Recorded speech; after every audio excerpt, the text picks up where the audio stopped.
नमस्कार, खबरों की खबर में आपका स्वागत है। मैं हूं संकेत उपाध्याय। हिमाचल प्रदेश और उत्तराखंड, इन दोनों राज्यों ने पिछले 2 महीनों में भारी तबाही देखी। आज बात करते हैं हिमाचल प्रदेश की। इसकी वजह भी, क्योंकि आज जो तस्वीरें आई हैं लैंडस्लाइड की, भूस्खलन की, उसे देखकर आपको समझ में आएगा कि क्या सिर्फ बारिश वजह है लैंडस्लाइड की, या फिर हम पहाड़ों पर बहुत ही लापरवाही कर रहे हैं। आपको हम कुल्लू के आनी में बस स्टैंड के पास बनी इमारतों को दिखाते हैं।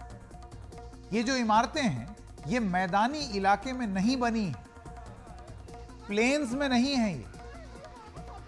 हालांकि वहां भी बने तो एक दूसरे से सटा करके आप इमारत नहीं बना सकते, वो बनानी भी नहीं चाहिए, बिल्डिंग बायलॉज के खिलाफ। ये जो तस्वीरें हैं, ये हिमाचल प्रदेश के कुल्लू के बस स्टैंड के पास की। 1, 2, 3, 4, 5, 6, 7, 8, मतलब ये क्या हो रखा है? वो पहाड़ है भाई। 8-8, 9-9, 10-10 मंजिला इमारत आप पहाड़ पर बना ले जाएंगे, विकास के नाम पर, प्रगति के नाम पर। इतनी कम दूरी में इतनी इमारतें हैं कि आप गिन नहीं सकेंगे। मतलब एक साथ इतनी इमारतों की इजाजत कैसे दे दी गई, यह अपने आप में एक बड़ा सवाल है। खतरनाक यह है कि ये बहुमंजिला इमारतें हैं, पहाड़ों पर।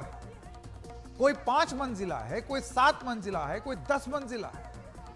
पहाड़ पर एक तो आप निर्माण कर रहे हैं, और वो भी इतनी ऊंची इमारतें। क्या कोई बताने वाला है कि वहां इतनी ऊंची इमारतों की जरूरत क्या है? तो जब आप इस तरीके की इमारत बनाएंगे, तब प्रकृति का एक नियम है कि वो अपना हक छीन ले। इन तस्वीरों में ध्यान से देखिए, आपको ऊपर की तरफ भी इमारत दिख रही होगी। ये सारी तस्वीरें जो हम आपको स्क्रीन पर दिखा रहे हैं, वो भी इमारतें कम ऊंची नहीं है। पहाड़ तो एक ही दिख रहा है, उस पर नीचे इमारत, फिर ऊपर की तरफ सड़क, और फिर उसके ऊपर इमारत। सारा भार ये पहाड़ झेल रहा है।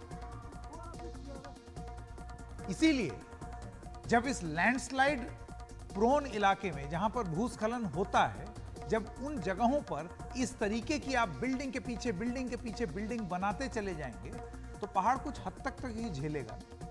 उसके बाद आप जानते हैं क्या होगा।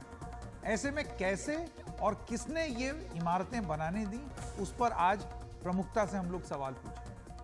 इन तस्वीरों में आपने देखा कि इतनी सारी इमारतें एक साथ खड़ी कर दी, कई तो अभी भी निर्माणाधीन दिख रही थी। तो क्या और ज्यादा बोझ बढ़ाने की तैयारी हो रही थी? लेकिन इस तैयारी के बीच ही हादसे की आशंका दिखने लगी, और आज सुबह वही हुआ जिसका खतरा दिखने लगा। राहत की बात यह है कि इन इमारतों को वक्त रहते ही खाली करा लिया गया था। जब पहाड़ धंसा तो फिर ये इमारतें ताश के पत्तों की तरह गिरने लगी, जैसा कि आप इन तस्वीरों में देख रहे हैं। एक इमारत गिरी, फिर दूसरी गिरी, फिर तीसरी, फिर चौथी, फिर 5वीं, यानी कि जिस बेतरतीब तरीके से एक के बाद एक कंस्ट्रक्शन किया गया कुल्लू में, शॉपिंग मॉल के अंदाज में लंबे लंबे फ्लोर बनाए गए, सीमेंट के, कंक्रीट के, बनाते चले गए। उसी तरीके से प्रकृति ने वो सब कुछ सेकंड में नष्ट कर दिया, बर्बाद कर दिया। ऐसे क्यों हुआ कि एक इमारत गिरी तो दूसरी गिर गई? वही जो वजह हमने आपको अभी ऊपर थोड़ी देर पहले बताई थी। पहाड़ तो एक ही है, ये मैदानी इलाका नहीं है। जहां एक इमारत अगर गिरेगी तो बहुत हद तक उसके ठीक बगल वाली इमारत पर असर पड़ सकता है। ये तो पहाड़ है ना, ऊपर से अगर धंसना शुरू होगा या खिसकना शुरू होगा, तो नीचे तक जो आपने बेतरतीब निर्माण किया है, सब गिरेगा, सब ध्वस्त होगा, सब बर्बाद होगा। ये सच है कि भारी बारिश हो रही, इसमें भी कोई दो राय नहीं है कि हालात बहुत खराब है। लेकिन फिर हम कहते हैं कि ये पहाड़ है, यहां भूस्खलन नहीं होगा, इसकी कोई गारंटी नहीं है। ये आपको हमने तस्वीरें स्लो मो करके, यानी कि स्लो मोशन करके दिखाई हैं, जिससे आप भी समझ सकें कि हादसा कैसे हुआ और कितना खतरा रहता है पहाड़ पर अगर बहुत ज्यादा बोझ डाल दिया जाए।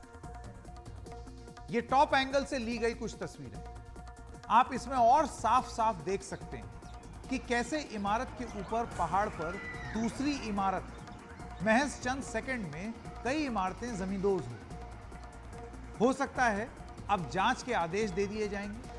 यह भी हो सकता है कि नियमों की अनदेखी करने के आरोप में कुछ जगह यदा कदा कार्रवाई हो जाए। लेकिन फिर यह सवाल उठता है कि इतनी इमारतें एक साथ खड़ी कैसे हुई, विकास के नाम पर यह सब क्यों करने दिया गया। खुद मुख्यमंत्री सुखविंदर सिंह सुक्खू ने पिछले हफ्ते कहा है कि बिना वैज्ञानिक तरीकों का इस्तेमाल किए लोगों ने घर बनाए हैं, नाले के ऊपर इमारतें बना दी गई हैं। लोगों को लगता है कि पानी ड्रेनेज सिस्टम में जा रहा है, लेकिन वो पहाड़ों में ही जा रहा है और पहाड़ कमज़ोर होते चले गए। और जब पहाड़ कमज़ोर होंगे पहाड़ खिसकेंगे, और जब पहाड़ खिसकेंगे तो आप बना लीजिए जितना बड़ा आशियाना आप बनाना चाहते हैं, पहाड़ उसको अपने कब्जे में कर लेंगे। मुख्यमंत्री जब ये कह रहे हैं तो उन्हें यह भी बताना चाहिए कि उनकी सरकार बनने के बाद इसे रोकने के लिए कोई कदम क्यों नहीं उठाए गए। ये कहना बहुत आसान है कि ये नहीं होना चाहिए, वो नहीं होना चाहिए, लेकिन इस टाइम बम के लिए क्या वो अपनी सरकार की तरफ से भी खुद को या किसी और को जिम्मेदार ठहराएंगे? ये जो परिस्थितियां हैं ये अभी आगे और भी आएगी। जैसे जैसे धूप लगती जाएगी, धूप जो भूमि पर पड़ेगी उससे वेट और बढ़ेगा, और जहाँ सॉफ्ट सॉइल होगी वहाँ इस प्रकार की परिस्थितियां पैदा होती है। निश्चित तौर पर कहीं ना कहीं जब स्ट्रेटा हमारा सॉफ्ट होता है उस पर हम 4 या 5-6 स्टोरी बिल्डिंग बना लेते हैं, तो क्या उस सॉफ्ट सॉइल की कैपेसिटी है इतना? ये सब चीजें जो है, ये बारिश इतनी ज्यादा हुई है जिसके कारण स्ट्रेटा बिल्कुल लूज हो चुका, भुरभुरा हो चुका है। अब अप्रैल में बारिश बहुत कम हुई, अब बारिश हुई। नहीं नहीं, नियमों की नहीं, ये पंचायत है। 90% हिमाचल की पॉपुलेशन गांव में रहती है, और पंचायत के बाद एक छोटा सा कस्बा बनता है, वहां आके लोग अपने घर बना लेते हैं। इसके इर्द गिर्द सारी पीछे ऑर्चर्ड लगे हुए, तो उसमें कोई कानून नहीं है। पंचायत के हिसाब से बन गया घर, एक घर बन गया, 2 घर बन गए, 3 घर बन गए, एक स्टोरी बन गई, एक के ऊपर एक बन गई, जिसके कारण ये नुकसान हुआ। और नियमों को भी ताक में रखा गया होगा तभी नुकसान हुआ, क्योंकि पीछे सेटबैक नहीं छोड़ेंगे, ड्रेनेज नहीं छोड़ेगी, कई जगह कुछ नहीं छोड़ा गया, तो नुकसान होता है।